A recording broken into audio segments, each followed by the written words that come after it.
Hi hello friends, ಸಮಸ್ತ ಕನ್ನಡ ನಾಡಿನ ಅಭಿಮಾನಿಗಳಿಗೆ ನನ್ನ ನಮಸ್ಕಾರಗಳು. ಎಲ್ಲರಿಗೂ ಈ ನಮ್ಮ ಸಾಮ್ರಾಟ್ ಯೂಟ್ಯೂಬ್ ಚಾನಲ್ಗೆ ಸ್ವಾಗತ ಸುಸ್ವಾಗತ. ನಾನು ನಿಮ್ಮ ಮನೆಯ ಮಗ ಕನ್ನಡಿಗ ಸಾಮ್ರಾಟ್ ಮಾಡುವ ನಮಸ್ಕಾರಗಳು.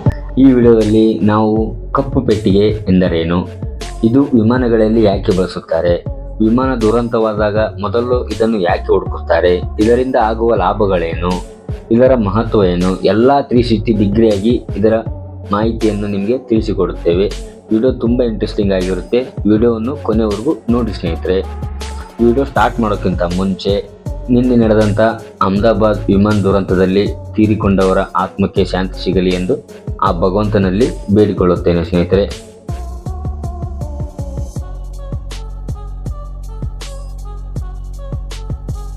ಕಪ್ಪು ಪೆಟ್ಟಿಗೆ, ಇದರ ಬಗ್ಗೆ 99% ಜನರಿಗೆ ಗೊತ್ತಿರಲ್ಲ. ವಿಮಾನ ಹಾರಾಟ ಮಾಡುವವರು, ಮಾಡಬೇಕೆನ್ನುವರು, ಮಾಡಿದವರು ಹಾಗೂ ವಿಮಾನದ ಬಗ್ಗೆ ತಿಳಿದುಕೊಳ್ಳುವ ಆಸಕ್ತಿ ಇರುವವರು ಎಲ್ಲರೂ ಕೂಡ ಈ ವಿಡಿಯೋವನ್ನು ಮಿಸ್ ಮಾಡದೆ ನೋಡಿ ಸ್ನೇಹಿತರೆ. Welcome back to new video start ಮಾಡೋಕ್ಕಿಂತ ಮುಂಚೆ ಯಾರಿನ್ನೂ ನಮ್ಮ ಚಾನಲ್ ಸಬ್ಸ್ಕ್ರೈಬ್ ಮಾಡಿಲ್ಲ, ದಯವಿಟ್ಟು ಎಲ್ಲರೂ ನಮ್ಮ ಚಾನಲನ್ನು ಸಬ್ಸ್ಕ್ರೈಬ್ ಮಾಡಿ ಸ್ನೇಹಿತರೆ. ಸೊ ಫ್ರೆಂಡ್ಸ್, ಬ್ಲ್ಯಾಕ್ ಬಾಕ್ಸ್ ಕಿತ್ತಳೆ ಬಣ್ಣದಲ್ಲಿರುವ ಈ ಕಪ್ಪು ಪೆಟ್ಟಿಗೆ ಬಗ್ಗೆ ತಿಳಿಯುವ ಮುನ್ನ ನಾವು ವಿಮಾನದ ಬಗ್ಗೆ ಸ್ವಲ್ಪ ಪ್ರಮುಖ ಮಾಹಿತಿಯನ್ನು ತಿಳಿಸಿಕೊಡುತ್ತೇವೆ. ಯಾವ ಥರ ಅಂದರೆ, ವಿಮಾನ ಕಂಡುಹಿಡಿದವರು ಯಾರು, ಪ್ರಪಂಚದಲ್ಲಿ ಮೊದಲು ವಿಮಾನ ಯಾವ ದೇಶದಲ್ಲಿ ಬಂತು, ಭಾರತಕ್ಕೆ ವಿಮಾನ ಯಾವಾಗ ಬಂತು, ಕರ್ನಾಟಕದಲ್ಲಿ ಮೊದಲು ಎಲ್ಲಿ ಹಾರಾಟ ನಡೆಸಿತು, ಭಾರತದ ಅಂತಾರಾಷ್ಟ್ರೀಯ ವಿಮಾನ ನಿಲ್ದಾಣಗಳು ಎಷ್ಟಿವೆ, ಕರ್ನಾಟಕದಲ್ಲಿ ಎಷ್ಟಿವೆ, ಅತಿ ದೊಡ್ಡ ವಿಮಾನ ನಿಲ್ದಾಣ ಯಾವುದು, ಅತಿ ಸ್ವಚ್ಛವಾದ ವಿಮಾನ ನಿಲ್ದಾಣ ಯಾವುದು, ಹೀಗೆ ಇನ್ನೂ ಪ್ರಮುಖ ಮಾಹಿತಿ ಬಗ್ಗೆ ತಿಳಿಸಿಕೊಡುತ್ತೇವೆ ಸ್ನೇಹಿತರೆ. ವಿಡಿಯೋ ತುಂಬ ಇಂಟ್ರೆಸ್ಟಿಂಗ್ ಆಗಿರುತ್ತೆ. ಎಲ್ಲಿಯೂ ಸ್ಕಿಪ್ ಮಾಡದೆ ವಿಡಿಯೋವನ್ನು ಕೊನೆಯವರೆಗೂ ನೋಡಿ ಸ್ನೇಹಿತರೆ. ನೀವು ನೋಡೋಕ್ಕಿಂತ ಮುಂಚೆ ನೀವಿನ್ನೂ ಯಾರು ನಮ್ಮ ಸಾಮ್ರಾಟ್ ಯೂಟ್ಯೂಬ್ ಚಾನಲ್ಗೆ ಸಬ್ಸ್ಕ್ರೈಬ್ ಮಾಡಿಲ್ಲ, ಈ ಕೂಡಲೇ ಹೋಗಿ ತಪ್ಪದೆ ಸಬ್ಸ್ಕ್ರೈಬ್ ಮಾಡಿ. ಬನ್ನಿ ಸ್ನೇಹಿತರೆ, ಟೈಮ್ ವೇಸ್ಟ್ ಮಾಡದೆ ವಿಡಿಯೋ ಸ್ಟಾರ್ಟ್ ಮಾಡೋಣ.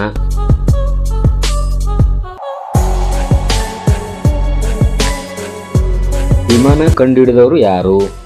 ವಿಮಾನವನ್ನು ಒರ್ವಿಲ್ಲೆ ರೈಟ್ ಮತ್ತು ವಿಲ್ಲರ್ ರೈಟ್ ಎಂಬ ರೈಟ್ಸ್ ಸಹೋದರರು ಈ ವಿಮಾನವನ್ನು 1912ರಲ್ಲಿ ಕಂಡುಹಿಡಿದರು.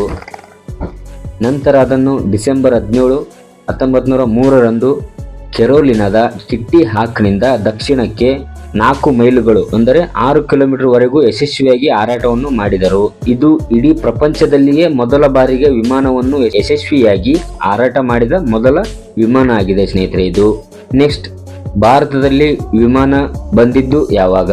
ಭಾರತದಲ್ಲಿ ಮೊದಲು ವಿಮಾನಯಾನ ಬಂದಿದ್ದು 1911 ಫೆಬ್ರವರಿ 18ರಂದು ಅಲಹಾಬಾದ್ ಟು ನೈನಿ ಎಂಬ ಪ್ರದೇಶದಲ್ಲಿ 10 ಕಿಲೋಮೀಟರ್ ವರೆಗೂ ಯಶಸ್ವಿಯಾಗಿ ಹಾರಾಟವನ್ನು ಮಾಡಿತು. ಕರ್ನಾಟಕದಲ್ಲಿ ವಿಮಾನ ಯಾವಾಗ ಬಂದಿತು? ಕರ್ನಾಟಕದಲ್ಲಿ ಮೊದಲು ವಿಮಾನ ಯಾವಾಗ ಬಂದಿತು ಎಂದರೆ 1932 ಅಕ್ಟೋಬರ್ 15ರಂದು ನಮ್ಮ ಗಣಿಗಳ ನಾಡಾದಂಥ ಬಳ್ಳಾರಿಯಲ್ಲಿ ಮೊದಲು ವಿಮಾನ ಯಶಸ್ವಿಯಾಗಿ ಹಾರಾಟ ನಡೆಸಿತು ಸ್ನೇಹಿತರೆ. ಕರ್ನಾಟಕದಲ್ಲಿ ಮೊದಲು ವಿಮಾನ ಎಲ್ಲಿಗೆ ಬಂತಪ್ಪ ಅಂದರೆ ಬಳ್ಳಾರಿ ಜಿಲ್ಲೆಯಲ್ಲಿ ಬಂತು ಸ್ನೇಹಿತರೆ.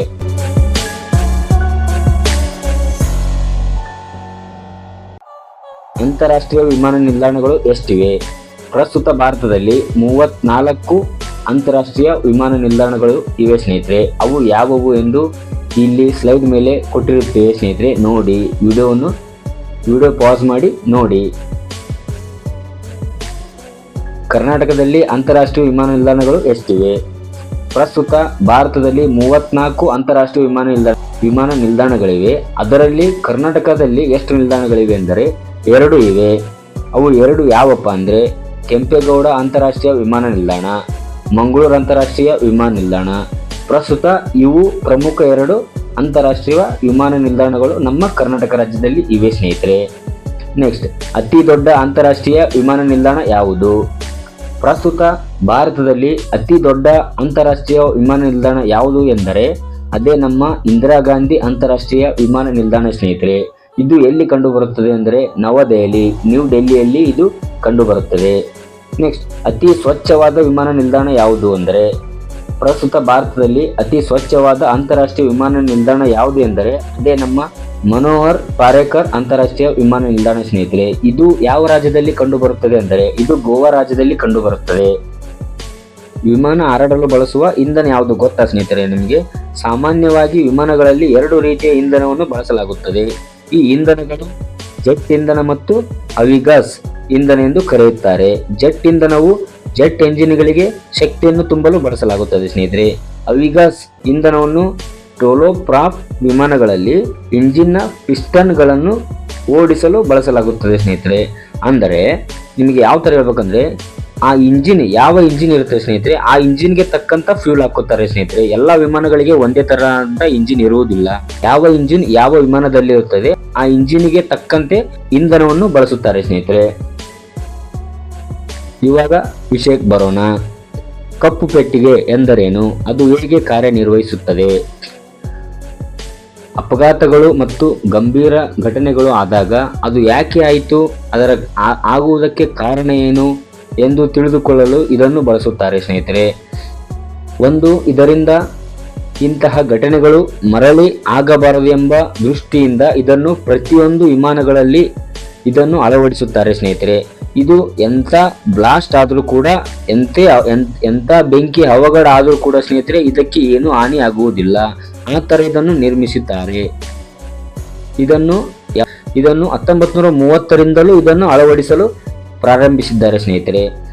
ಇದರ ಹೆಸರು ಕಪ್ಪು ಪೆಟ್ಟಿಗೆ, ಆದರೆ ಇದರ ಬಣ್ಣ ಕಿತ್ತಳೆ ಬಣ್ಣವನ್ನು ಹೊಂದಿರುತ್ತದೆ ಸ್ನೇಹಿತರೆ. ಕಿತ್ತಳೆ ಬಣ್ಣವನ್ನೇ ಯಾಕೆ ಹೊಂದಿದೆ ಅಂದರೆ, ಇದು ಗುರುತಿಸಲು ಸುಲಭವಾಗುವಂತೆ ಕಿತ್ತಳೆ ಬಣ್ಣವನ್ನು ಮೊದಲಿನಿಂದಲೂ ಆಯ್ಕೆ ಮಾಡಲಾಗಿದೆ ಸ್ನೇಹಿತರೆ. ಅಂದಿನಿಂದ ಇಂದಿನವರೆಗೂ ಕೂಡ ಅದು ಕಿತ್ತಳೆ ಬಣ್ಣದಲ್ಲಿಯೇ ಇರುತ್ತೆ ಸ್ನೇಹಿತರೆ. ಬಟ್ ಅದಕ್ಕೆ ಕಪ್ಪು ಪೆಟ್ಟಿಗೆ ಅಂತಾನೆ ಕರೀತಾರೆ ಸ್ನೇಹಿತರೆ.